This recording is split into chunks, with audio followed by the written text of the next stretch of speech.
Je trouve que nous enchaînons à bon rythme entre interview et table ronde et l'on va poursuivre cet après-midi sur cet espace Sierra Food Forum par une nouvelle table ronde pour évoquer les enjeux de la filière agro en France. Entre pression économique et impératifs environnementaux, la filière agroalimentaire doit trouver un équilibre pour maintenir un approvisionnement durable. Producteurs et restaurateurs ont-ils les moyens de continuer à s'approvisionner localement et durablement dans un contexte où les marges se réduisent? Eh bien, nous allons tenter d'avoir ces réponses avec nos 4 intervenants. Je vous demande, s'il vous plaît, d'accueillir chaleureusement Christophe Burtin, cofondateur de la société KEA, Thierry Villegier, directeur de la Nouvelle Agriculture et des Partenariats Commerciaux, Ludovic Brindejon, directeur général d'Agriéthique France, et Sébastien Dewatt, vice-président d'Euralis.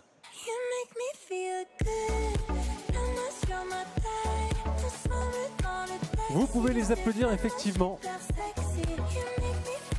Dans l'ordre d'apparition, Sébastien Dewatt, Thierry Villegier, Ludovic Brindejon et Christophe Burtin. Ben voilà, dans l'ordre, vous pouvez vous installer. Oui, vous allez être bien au chaud sur le canapé. Vous avez choisi la bonne place. Vous avez 2 micros pour vous tous.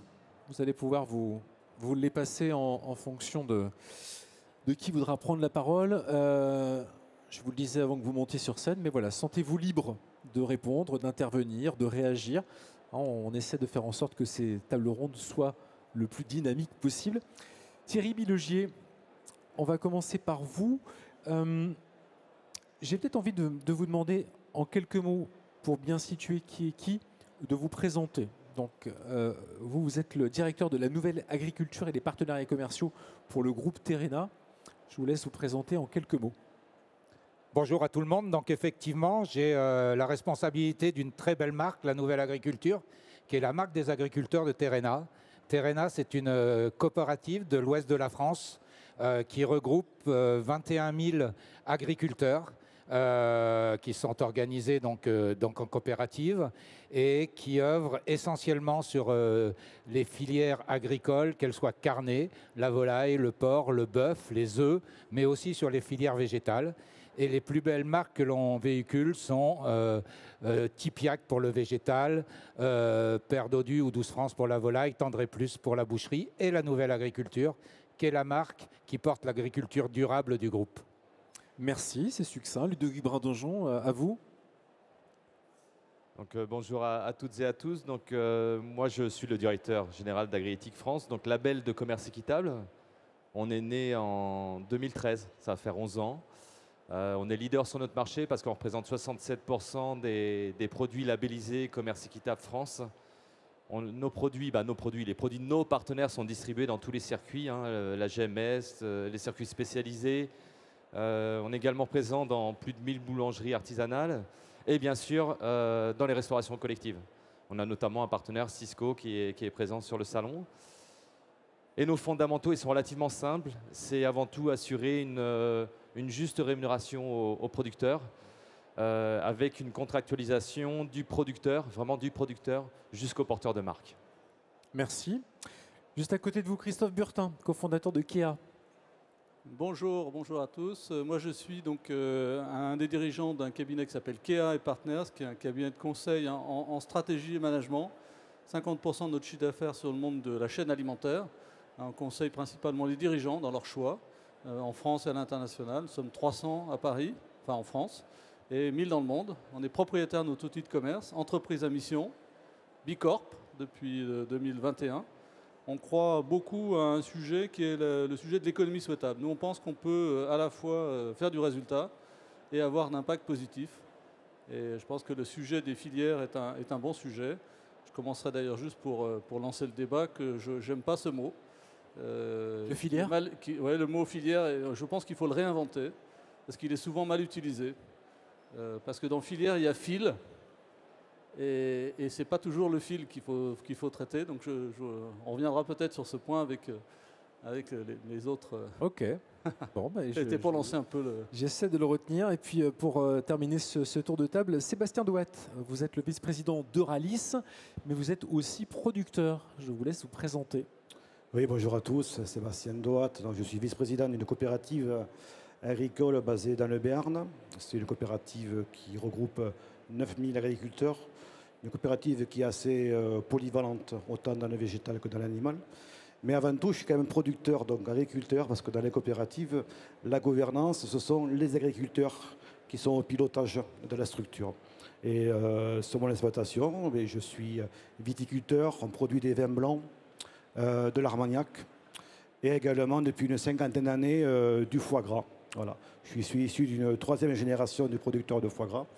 Et ici sur le salon, on représente la maison Rougier qui d'ailleurs fête ses 150 ans cette année. Donc c'est une particularité de représenter une grande marque qui est connue dans le monde entier, puisqu'on a une marque qui aujourd'hui est présente dans 80 pays et avec des produits d'exception. Je pense que vous allez peut-être pouvoir garder le micro, parce que je vais vous poser une question, la première question qui sera certainement, qui vous concernera plus tous les deux, Thierry Bilogier et vous Sébastien Doat. Comment se porte le monde agricole aujourd'hui? Le monde agricole, je pense que vous le voyez beaucoup sur les médias, il est bousculé, il attend des réponses, il est bousculé surtout par le changement climatique. Nous faisons partie quand même d'une profession, et pas que la nôtre, qui allons subir des changements obligatoires. Il va falloir s'adapter. Et c'est le rôle des coopératives également d'amener nos adhérents à s'adapter pour une agriculture qui sera certainement plus durable. Ensuite, dans nos coopératives, on voit qu'il y a plusieurs profils. Vous avez des agriculteurs qui savent prendre le train en marche, qui vont toujours de l'avant, d'autres qui ont besoin d'être accompagnés, d'où le rôle des coopératives, et d'autres qui sont un peu plus en difficulté. Thierry Bilogier. Alors tout à fait d'accord avec ce que mon collègue vient de dire. Néanmoins, moi je préfère voir le verre à moitié plein. Et si le marché agricole, si l'agriculture est en mutation, c'est aussi de formidables opportunités. On a aujourd'hui des métiers qui changent. On a dans la durabilité des pratiques qui changent et qui peuvent être vertueuses et apporter de la rentabilité aux agriculteurs. C'est notre rôle de les accompagner, c'est notre rôle de les former, c'est notre rôle de les aider. Et avec un enjeu majeur, c'est d'attirer des jeunes sur ces métiers-là. Mais en tous les cas, je pense que les années à venir offriront beaucoup d'opportunités aux agriculteurs dès le moment où ils partiront sur les créneaux les plus porteurs. On a parlé politique sur nos précédents échanges concernant l'alimentation des plus jeunes, comment nourrir les plus jeunes. Est-ce que le pouvoir politique soutient, à votre regard, suffisamment aujourd'hui le monde agricole dans sa transition? Vaste sujet. Oui, je pense que les transitions, elles vont demander quand même énormément de capitaux. Et les coopératives aujourd'hui, elles cherchent des partenaires financiers, mais pas forcément que le réseau bancaire habituel. Donc effectivement, il y a des choses, un peu du portage, ce qu'on appelle, qui, à mon avis, a du mal encore à arriver parce qu'on a une volonté de garder une agriculture, on va dire, très terrienne en France. Et on a l'occasion, nous, de bouger un petit peu dans divers pays. Et quand on analyse un petit peu le fonctionnement agricole dans d'autres pays, on est sur des dimensions différentes des fermes, des fois beaucoup plus vastes. Voilà. Et bien souvent, qu'il y a aussi une certaine résilience aussi à la ferme. Donc la particularité française, c'est qu'on a la chance d'avoir des régions, avec toutes des régions des débouchés, et comme me disait mon collègue, avec de la valeur. Et aujourd'hui, si vous voulez inciter un agriculteur à partir dans ce métier, il faut qu'il y ait un revenu décent, obligatoirement. Et il y a des filières aujourd'hui qui effectivement arrivent, où on arrive à sortir de la valeur. Et c'est là-dessus que nous, coopératives, on doit aussi également avoir une transition vers la filière aval. Aussi savoir transformer, créer, commercialiser. Et c'est l'objectif aussi de nos groupes comme Terrena ou Euralis, de mettre en marché ce genre de produits. Christophe Burtin, je vous voyais lever la main tout à l'heure pour prendre la parole. Alors, par rapport à la première question sur l'agriculture, moi, ce que je trouve intéressant, c'est que d'abord, on parle des agricultures, parce qu'il n'y a pas l'agriculture. Déjà, je pense que c'est un vrai point. Et puis, comme toujours dans ces métiers-là, il y a un peu 3 tiers, quoi. Il y a un tiers qui marche très très bien, qui ne le dit pas toujours, mais qui marche très très bien, et qui font de très belles choses. Et voilà. Et à l'autre bout, un tiers qui est agriculteur, mais en réalité qui ne vit pas de son métier d'agriculture, qui vit d'un autre métier. Et effectivement, il y a un tiers du milieu qui va passer d'un côté ou de l'autre. Voilà. Et l'autre point qu'on dit toujours, on dit il y a moins d'agriculteurs et il y a de moins en moins d'agriculteurs, c'est vrai, mais finalement, la surface agricole utile, elle ne bouge pas, elle. Donc en fait, les fermes deviennent juste un peu plus grosses. Donc est-ce que c'est grave qu'il y ait moins d'agriculteurs demain? Je challenge un peu ce point parce que tout le monde me dit « Ah, c'est grave, c'est grave ». Ben, c'est pas grave si on a une agriculture plus compétitive et des fermes plus grandes qui savent générer de la valeur. Voilà, donc allez, Ludovic Brandojon, en plus j'allais vous passer la parole, donc allons-y. Non mais en fait je voulais réagir, alors ils m'en voudront pas, mais je pense qu'on n'a pas répondu à la question, c'est quel est le rôle du politique auprès des agriculteurs. Je pense qu'on l'a tous constaté, il y a une incertitude politique, il y a une volatilité des matières premières, et tout ça, on doit le considérer finalement comme une opportunité pour les agriculteurs. Je vais m'expliquer. C'est-à-dire que c'est justement le moment où l'agriculteur doit se réapproprier les sujets, se réapproprier son prix, puisque c'est à lui de définir le prix. C'est son prix qui doit définir le prix du reste de la filière et pourquoi pas le prix final auprès du consommateur. Et sur le volet, comment dire, incertitude climatique ou transition, justement, c'est lui qui possède l'outil de production. C'est lui qui sait produire du blé, c'est lui qui sait élever des poules pour faire des œufs. Donc il a cette capacité à agir sur son propre métier. Et l'autre atout qu'il a également en sa possession, c'est la donnée. La donnée. Aujourd'hui, on a besoin de prouver auprès des industriels, auprès des consommateurs, qu'on réalise une réelle transition. Et pour apporter cette preuve, il n'y a que le producteur qui a l'information et qui a la donnée. Donc finalement, dans un contexte, je dirais, très incertain, on ne doit pas forcément attendre le politique ou la réglementation pour agir. Clairement, il faut vraiment que le producteur se réapproprie le pouvoir de la transition, du prix et de la communication. Mais à vous entendre, ça semble assez limpide et assez logique comme mode de fonctionnement. Et pourtant, ça fait quand même des dizaines d'années que ça ne se passe pas comme ça. Aujourd'hui encore, on entend la grande distribution parler de tordre le cou aux producteurs pour essayer de gérer des prix toujours au plus bas. Et on a, vous l'avez bien dit, des agriculteurs qui s'en sortent très très bien et puis d'autres plus du tout parce qu'eux ne gèrent pas. Et parfois, on leur achète en fait je pense aux choux-fleurs. On achète des choux-fleurs à un coût qui est en deçà du coût de production. Alors, je veux bien réagir, après je laisse mes collègues réagir, mais il faut aussi que dans notre modèle, en tout cas, dans notre modèle, nous on paye le producteur au juste prix par rapport à ses coûts de production, plus une marge sur une durée de 3 ans, sur un volume pour qu'il puisse vivre de son métier. Mais il faut qu'il accepte aussi que quand les prix de marché sont élevés, parce que nous on est complètement déconnectés des prix de marché, quand les prix sont élevés, ils ne bénéficient pas de cette hausse. Donc finalement, notre modèle, il vient protéger, je dirais, la rémunération du producteur et on vient aussi finalement tamponner cette volatilité et protéger le pouvoir d'achat du consommateur. Ça fait 11 ans qu'on fait ça. Donc moi, je tends la main aux distributeurs pour leur dire « Rejoignez-nous, contractualisez avec vos industriels sur ce principe-là, déconnecter des marchés qui ne vient pas, je dirais, abonder des fonds d'investissement qui sont complètement déconnectés du milieu agricole. » Christophe Burtin, qu'est-ce que vous pensez de cette stratégie, vous qui êtes avec KA Partners? Si je reviens sur le sujet de l'État, je pense que l'État s'en mêle trop. L'État s'en mêle trop en général.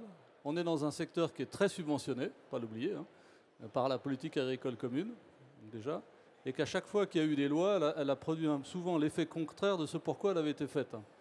Donc je suis assez prudent sur le rôle de l'État là-dessus. Par contre, ce qui est sûr, c'est qu'on demande à l'agriculteur de financer la transition et le climat. Sauf qu'aujourd'hui, on a fait des études là-dessus, c'est-à-dire que si on devait se mettre à une agriculture positive, c'est-à-dire zéro carbone, ainsi de suite, en fait, on ferait augmenter l'aliment de 30 à 40%, base d'aujourd'hui. Et aujourd'hui, on est déjà en précarité alimentaire. Donc je pense qu'aujourd'hui, l'idée de dire c'est le consommateur, le citoyen qui va payer en bout de chaîne, ça, j'y crois pas. C'est complètement dingue de penser ça.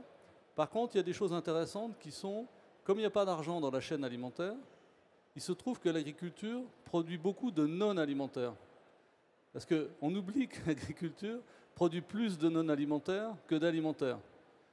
Ça vous paraît étonnant comme ça? Qu'est-ce que vous entendez par non Elle alimentaire? produit de l'énergie, elle produit du lin qui va dans les textiles, qui va dans les... vous voyez, enfin, il y a énormément de choses qui ne se mangent pas. Et finalement, il y a des acteurs, et je vais prendre un exemple parce qu'on a travaillé là-dessus, sur la filière cuir. Et vous savez qu'on vend mieux des sacs à main dans le monde entier, et on a des belles marques d'ailleurs pour ça, et eux, ils ont besoin de cuir de veau.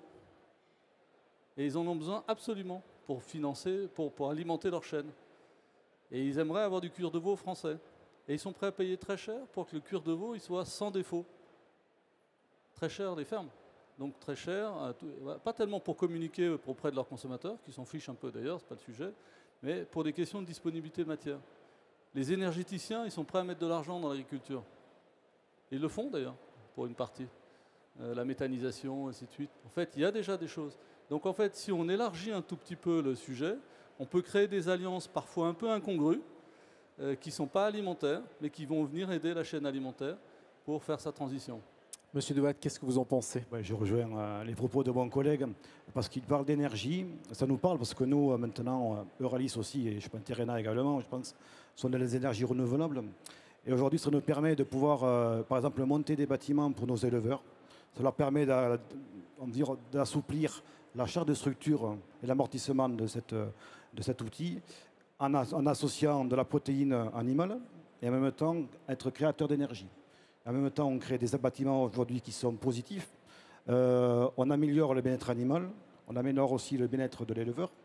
Mais coupler l'énergie à la protéine animale, aujourd'hui, ça devient extrêmement courant. Mais ça permet aussi d'avoir le vrai modèle économique pour l'agriculteur.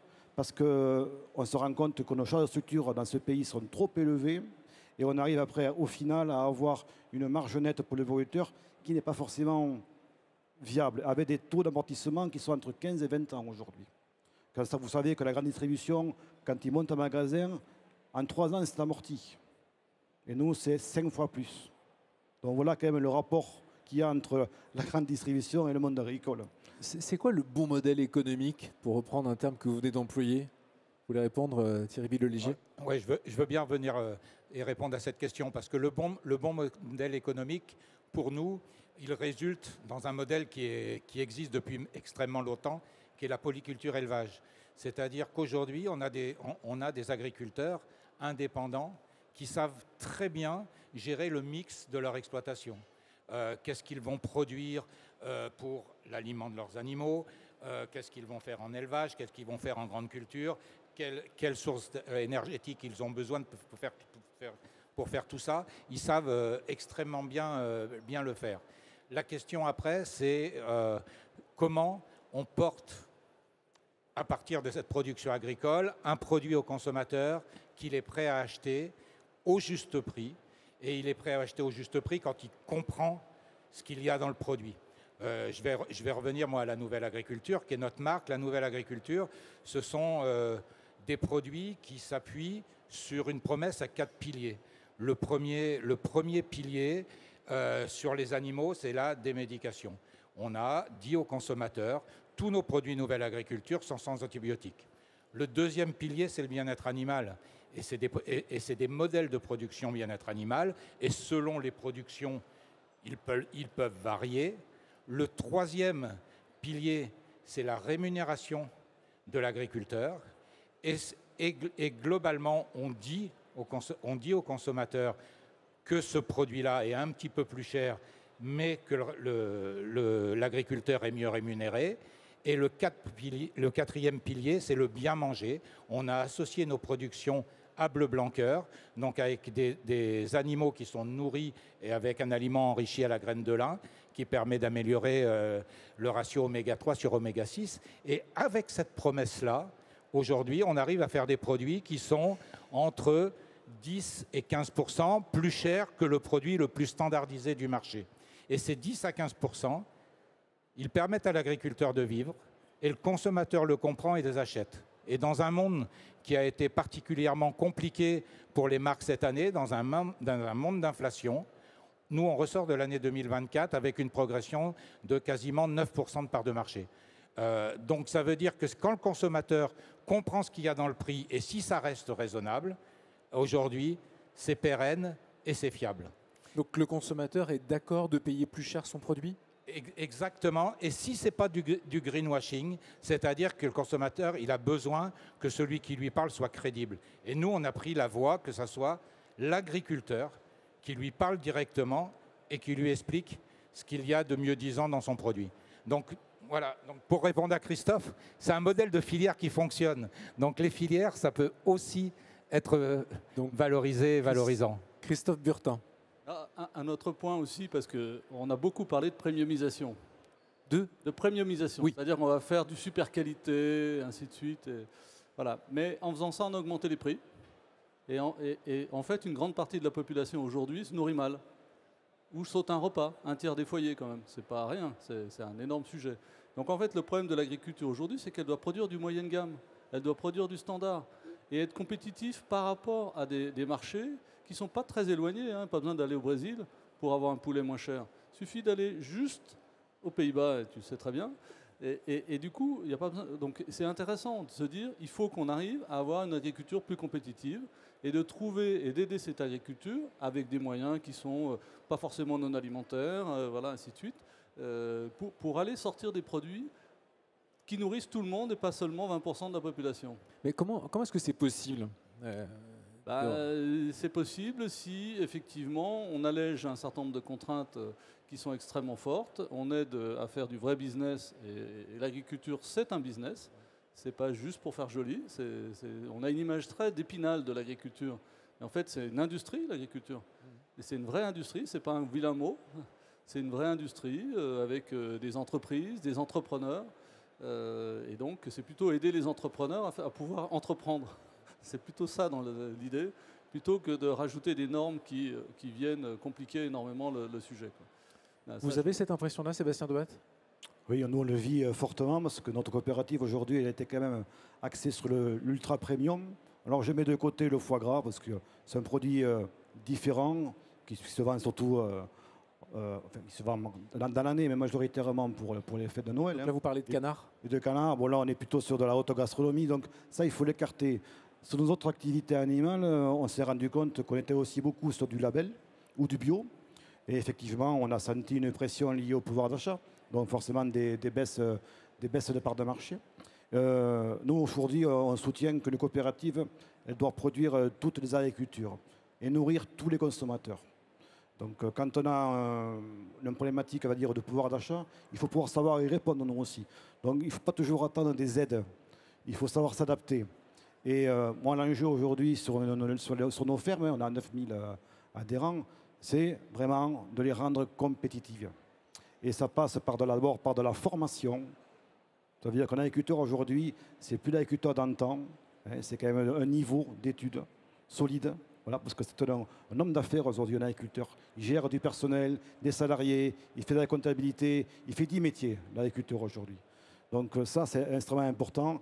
Et après, trouver des méthodes de financement partagées également pour démarrer. Il faut des capitaux importants pour démarrer et accélérer la transition aussi du monde agricole. C'est très intéressant ce que vous dites, parce qu'aujourd'hui, c'est vrai qu'on a toujours l'image de l'agriculteur sur son tracteur dans un grand champ. De blé, c'est quand même plus sympa. Mais en fait, c'est un homme d'affaires. Vous avez raison, c'est un homme d'affaires qui doit faire de la comptabilité, de la stratégie, oui. À savoir...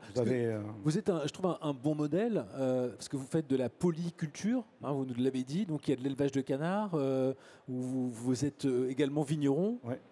Il y a un troisième... Et de l'énergie photovoltaïque également, parce qu'on est partis tous sur une actualité où on commence à associer la bien-être animal avec du photovoltaïque.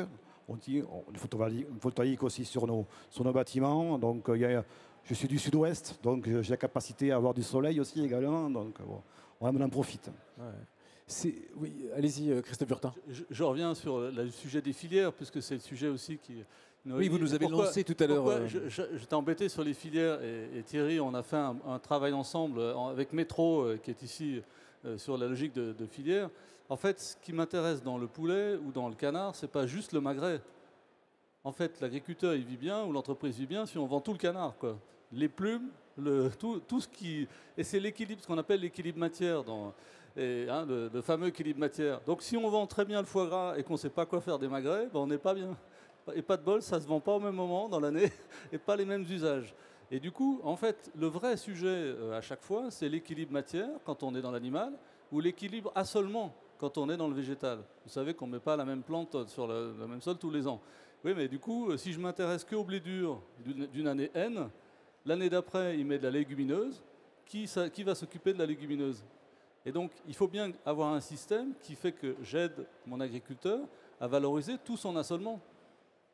Allez-y, Ludovic Brun-Dejon.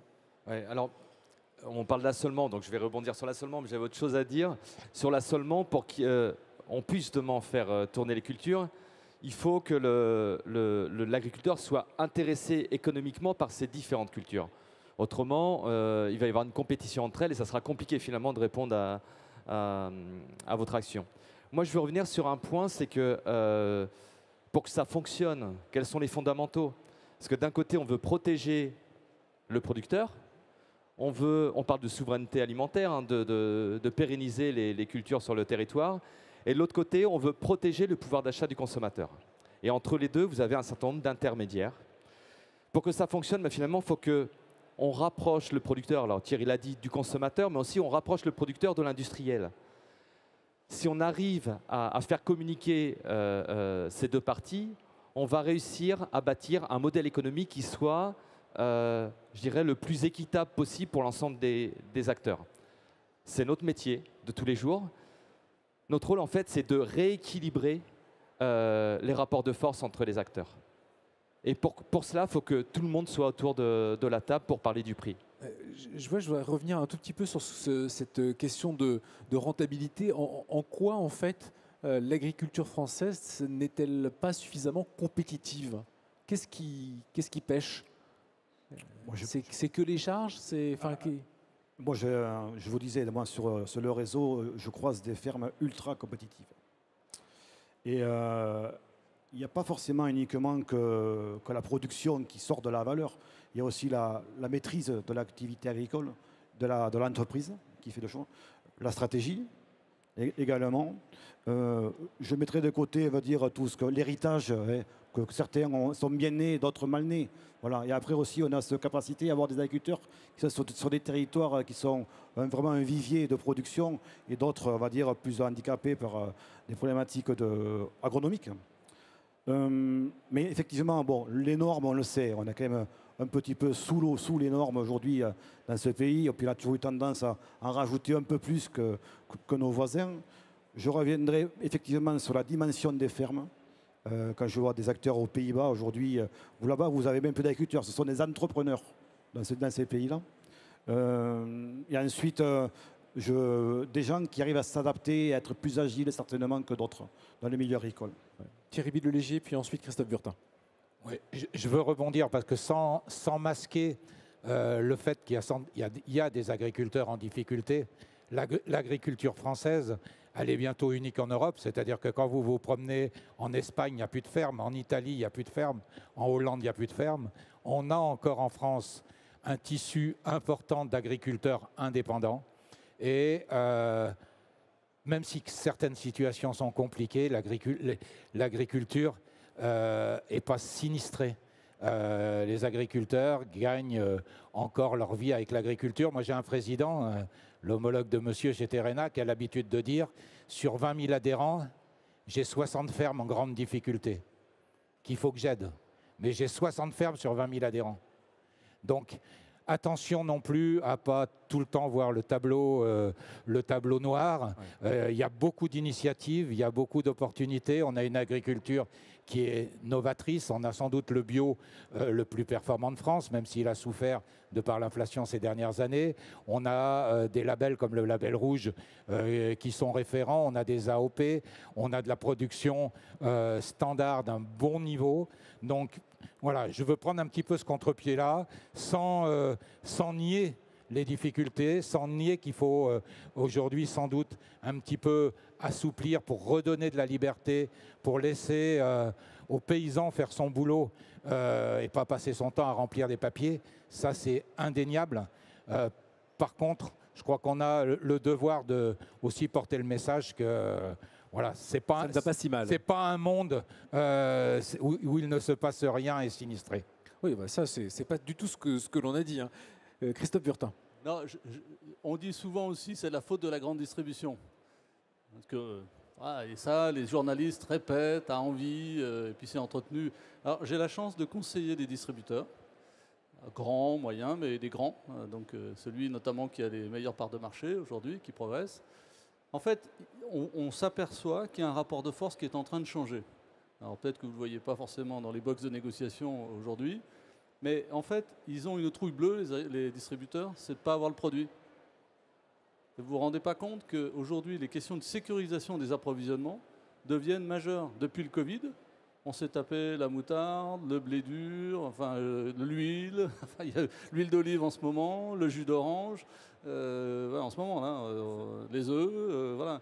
Et donc aujourd'hui, les distributeurs, ils ont une liste qui remettent à jour régulièrement en disant quels sont les produits les plus critiques pour moi demain,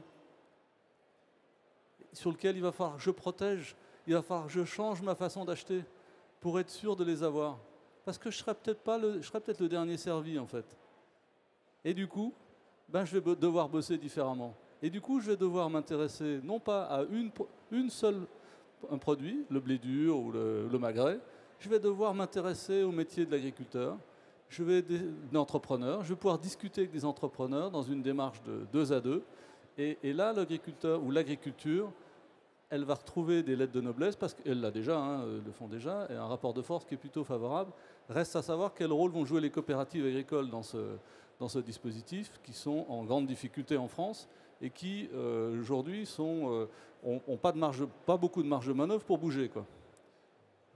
En quoi elles sont en grande difficulté, les coopératives ? Il y a le niveau d'endettement est très élevé. Et aujourd'hui, il y a une question de modernisation, de transformation de ces opérateurs-là, et qui sont très importants, parce qu'ils sont très importants pour le monde agricole aujourd'hui.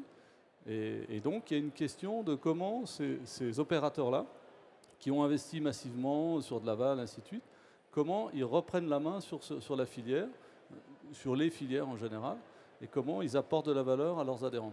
Mais au moment où notre table ronde porte le terme d'enjeu de la filière agro-agri, l'un des enjeux, c'est le risque effectivement d'avoir une production déficiente à un moment donné, de ne pas pouvoir approvisionner le marché. Il y a un énorme risque, et on le voit pour des raisons très différentes parfois, parce qu'on a tellement spécialisé l'agriculture. Aujourd'hui, c'est le Canada qui fait le blé dur et la lentille.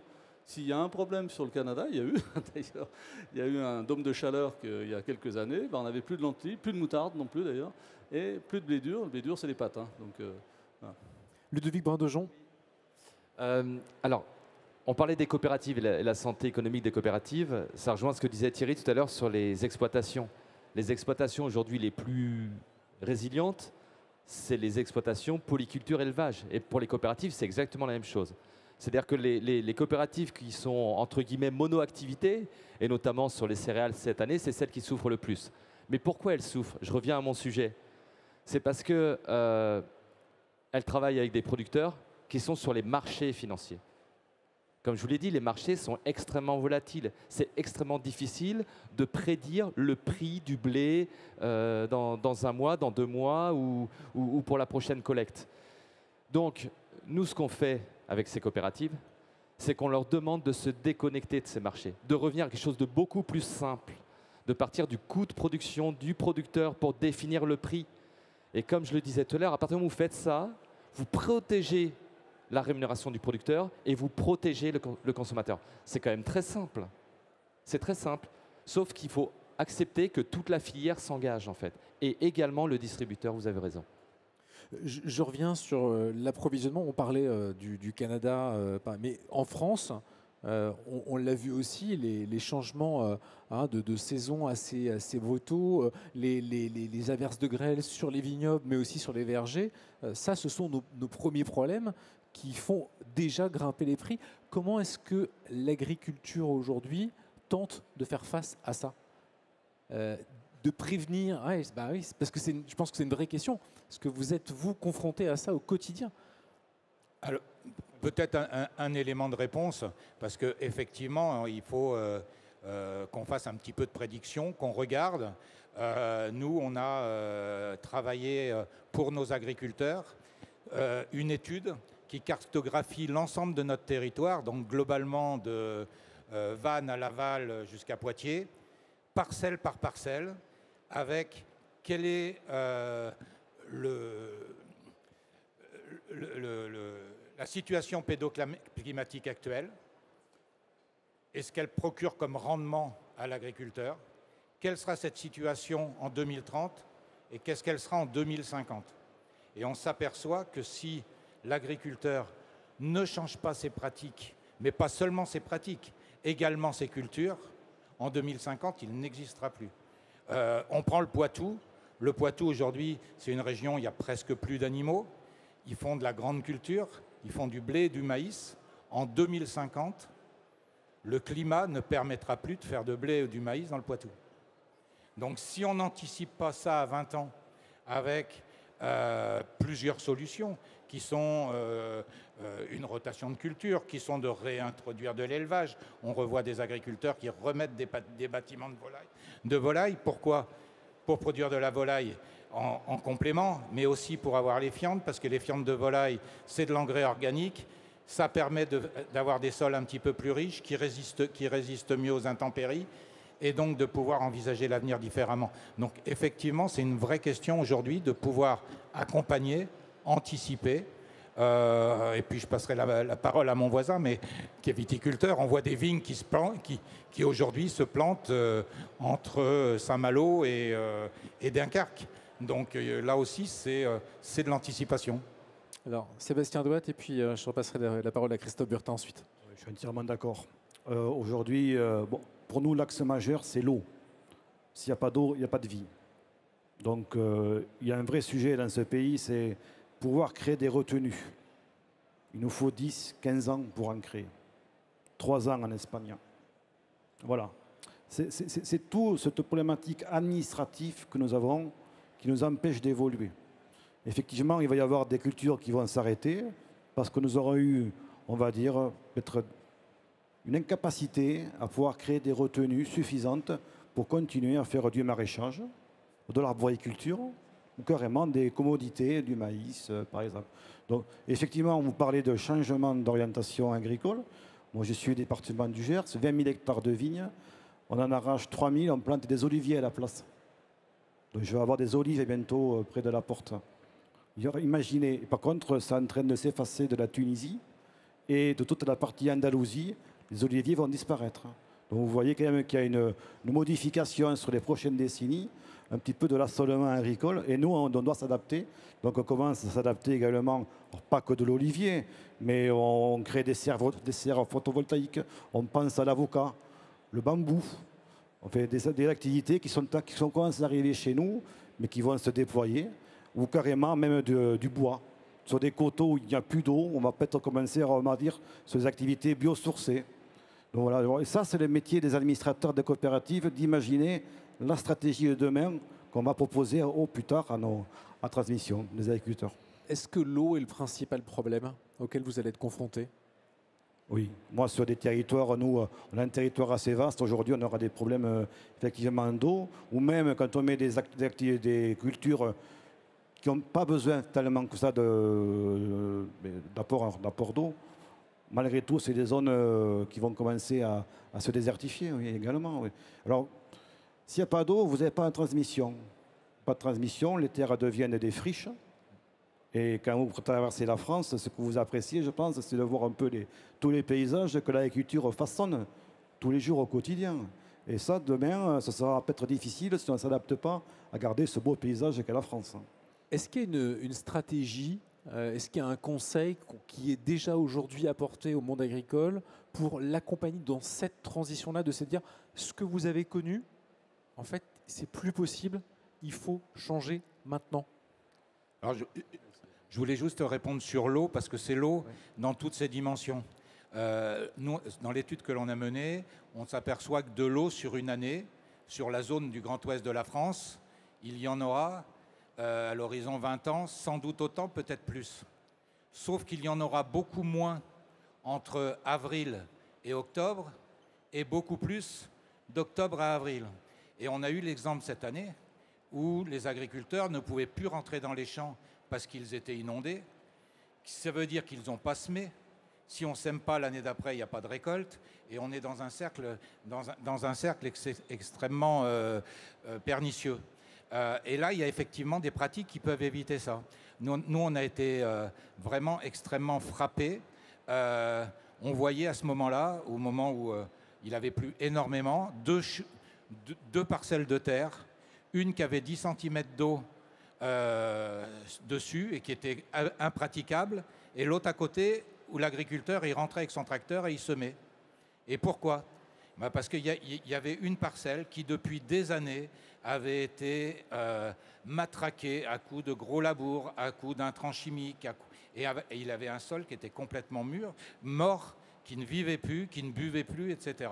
Et l'autre côté, il y avait un champ où on était en agriculture durable déjà depuis plusieurs années, avec des couverts végétaux qui étaient enfouis dans la terre tous les ans, avec moins d'intrants chimiques, etc. Et la vie du sol faisait qu'il a accepté une masse d'eau beaucoup plus importante et que l'agriculteur a pu travailler. Donc il y a aussi un accompagnement technique pour pouvoir parer à certaines situations. Christophe Burtin? Non, un élément d'optimisme, moi je trouve que les solutions existent en fait. Heureusement, il y a des solutions qui existent dans les sols, dans les rotations de culture, dans des pratiques, des nouvelles pratiques d'agriculture. Mais il y a une forte inertie dans ces métiers-là, et c'est logique. Et donc il y a un gros travail, effectivement, de faire diffuser tout simplement des pratiques qui existent déjà, qui ne sont pas forcément très coûteuses toujours, mais il faut les connaître, il faut savoir les manipuler. C'est des changements complets de façon de travailler. Voilà. Et moi, je suis ingénieur agronome de formation, mon cours, je peux le jeter complètement.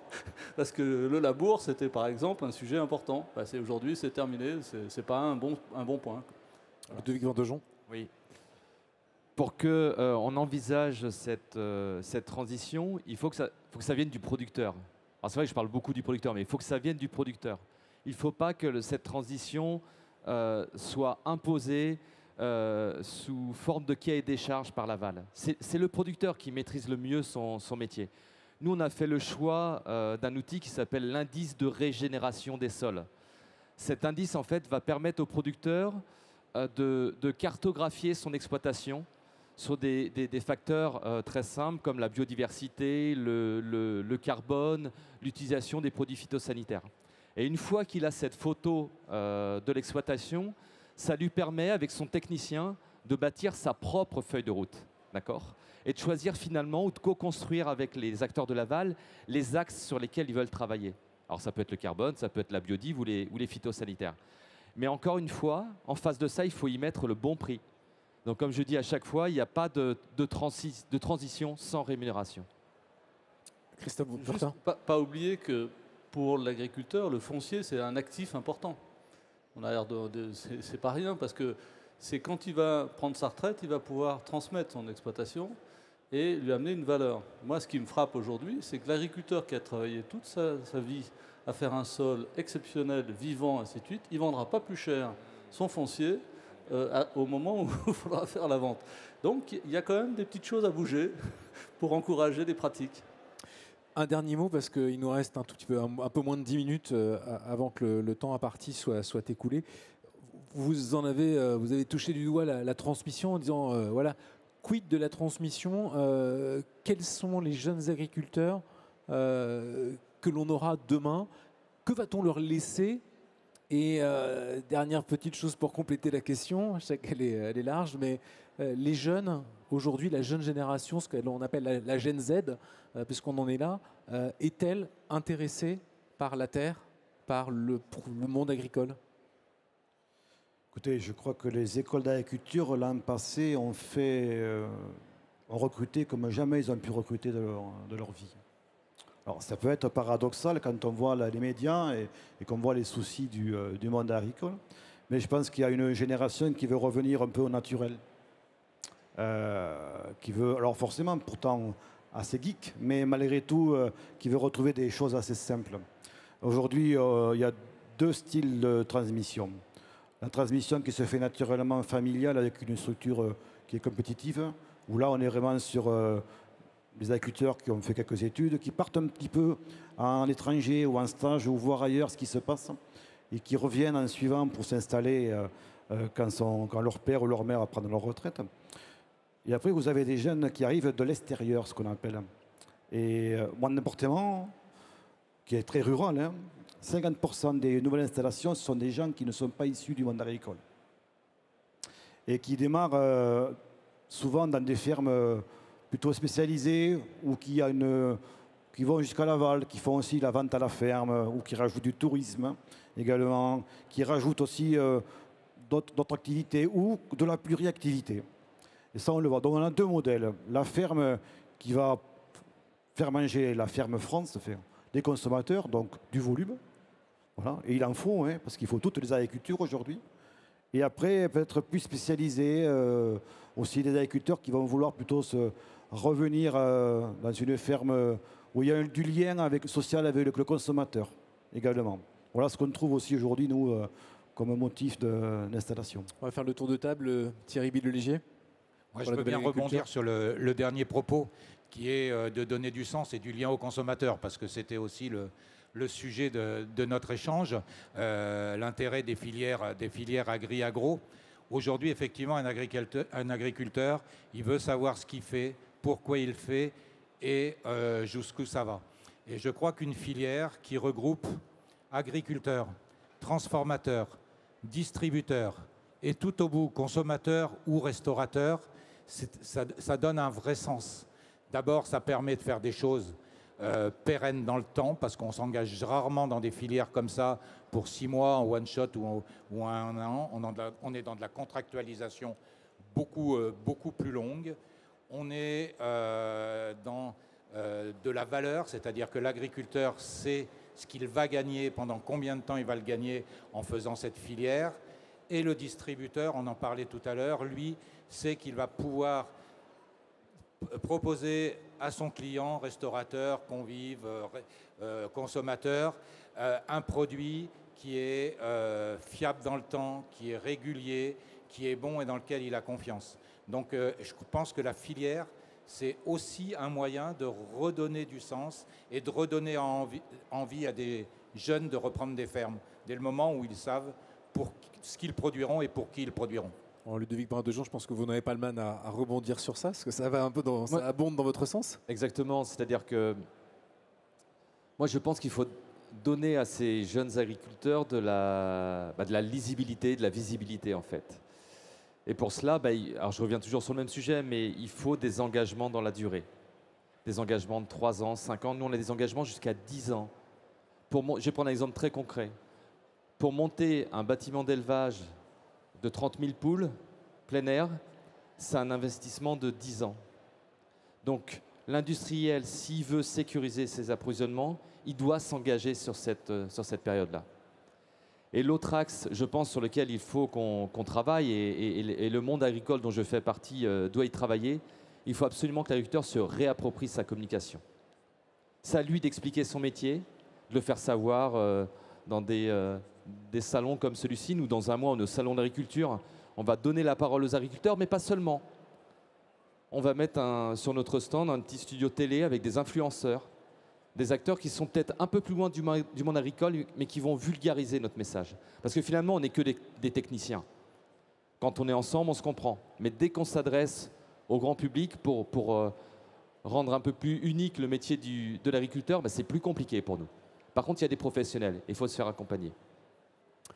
Pour finir, Christophe Burtin. Je suis d'accord de se faire accompagner, donc je plaisante. Non, moi je trouve que d'abord, c'est toujours une question de lexique. Aujourd'hui, on parle d'exploitation agricole, entreprise familiale. Demain, on parlera peut-être d'agri-manager, d'entrepreneur, d'entreprise agricole ou entreprise de la terre, qu'importe les termes d'ailleurs, et que les formes de reprise, elles peuvent être extrêmement différentes. Bien sûr, le modèle familial, pourquoi pas, mais d'autres modèles qui devront exister, y compris des modèles peut-être plus financiers, parce qu'il y a des actifs à financer, hein, le foncier, le matériel, les bâtiments, le cheptel quand il y en a. Enfin, c'est tout de suite des investissements très importants. Donc, il faut des entrepreneurs. Voilà, et des entrepreneurs qui entreprennent librement et qui ne soient pas biberonnés dans tous les sens. Merci messieurs, on a beaucoup appris à vous écouter, on a touché du doigt les enjeux, hein. On a compris qu'il y avait effectivement des enjeux environnementaux, des enjeux de compétitivité, mais j'en retiens aussi qu'il y a beaucoup de positifs, hein, là-dedans, que l'agriculture a encore de beaux jours devant elle. Alors il y aura forcément une restructuration. Les prochaines années ne seront, à mon avis, pas un long fleuve tranquille, mais on voit bien aussi à vous écouter qu'il y a beaucoup d'énergie, d'énergie positive et de gens qui ont envie d'avancer. Donc c'est plutôt agréable à comprendre et à entendre. Merci d'être venu. Avant de vous laisser repartir, c'est la tradition sur cet espace d'échange, je vous offre la possibilité à vous qui nous avez écoutés de poser une ou deux questions à l'un de nos intervenants si vous en avez envie. Vous levez la main et on viendra avec un micro vers vous.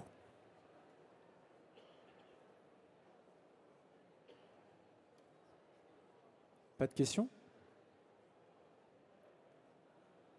Bon. Ah, il y a une question parce que je... Voilà. Monsieur, alors il y a un monsieur là. Est-ce que quelqu'un peut... Voilà, juste face à moi pour qu'on vous amène un micro. Juste en face de moi, Laura.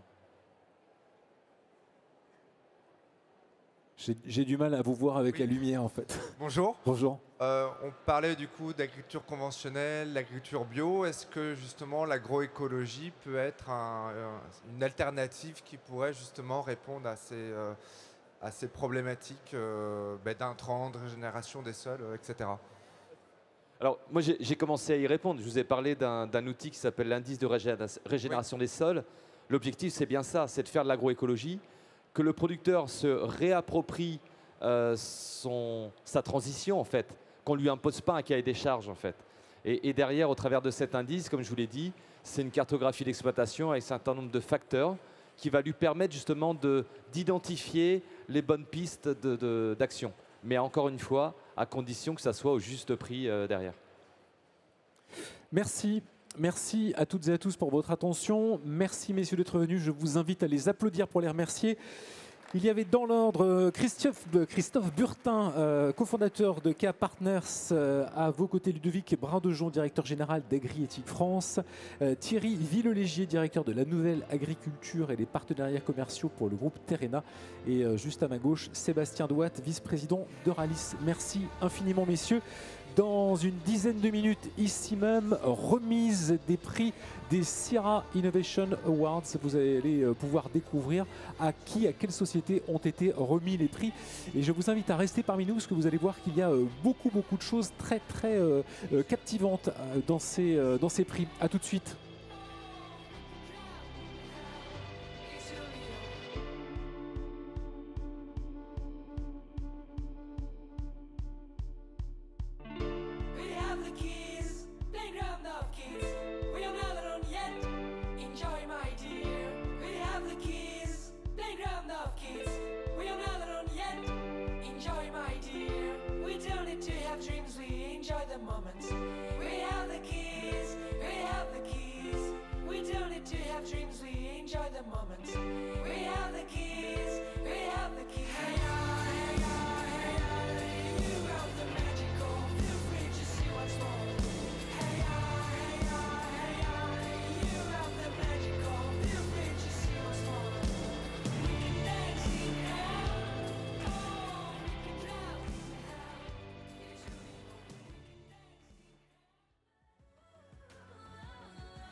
Watch me dance, dance the night away.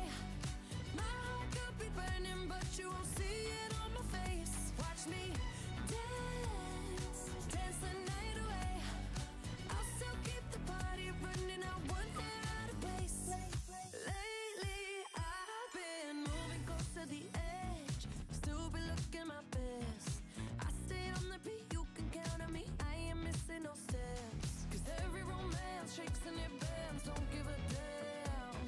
When the night's here, I don't do tears, baby, no chance. I could dance, I could dance, I could dance. Watch me dance, dance the night away. My heart could be burning, but you won't see it on my face. Watch me dance, dance the night away. I'll still keep the party running, I won't get out of place. When my heart breaks, when my world shakes, I don't play safe, don't you know about me? I could dance, I could dance, I could dance. Even when the tears are flowing, they're diamonds on my face, I still keep the party going, not one hair out of place. Yes, I can. Even when the tears are flowing, they're diamonds on my face. Yes, I can. I still keep the party going, not one hair out of place. Watch me dance, dance the night away. My heart could be burning, but you won't see it on my face. Watch me dance, dance the night away. I'll still keep the party running, I won't get out of place. When my heart breaks, when my world shakes, I don't play safe, don't you know about me? I could dance, I could dance, I could dance, dance the night.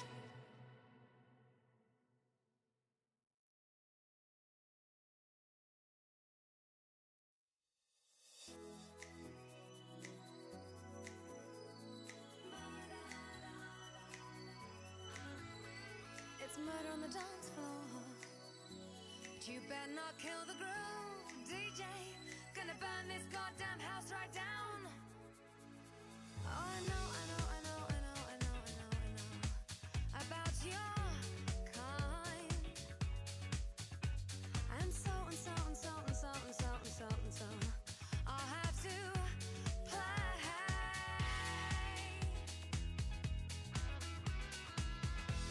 If you think you're getting away, I will prove you wrong. I'll take you all the way, boy, just come along. Hear me when I say, hey.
I'll kill the groove. It's murder on the dance floor, but you better not steal the moves, DJ. Gonna burn this goddamn house right down